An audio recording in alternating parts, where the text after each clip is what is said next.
মদিনাতে যদি কোনোদিন যান, বাবে জিব্রাইল সেই দরজাটা এখনো আছে, যেই দরজা দিয়ে নবীর কাছে জিব্রাইল আমিন আসছে 22,000 বার।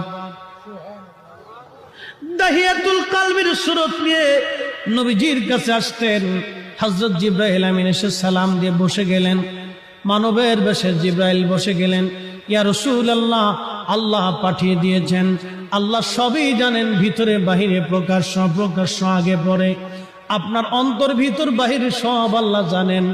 তারপরও আল্লাহ আমাকে পাঠিয়েছেন আপনার কুশল জানার জন্যে। হুজুর গো, আপনি কেমন আছেন দয়া করে বলবেন ডি। আল্লাহ নবী ডাক দিলেন, জিব্রাইল হে, আমি অসুস্থ আছি, আমার কাছে ভালো লাগে না। আল্লাহর জিব্রাইল চলে গেলেন। পরের দিন আবার এসে সালাম দিলেন, জিজ্ঞেস করলেন, ইয়া রাসূলুল্লাহ আপনি কেমন আছেন? জিব্রাইলকে নবীজি বলেন, জিব্রাইল রে, আমি তেমন ভালো নাই, শরীর অসুস্থ।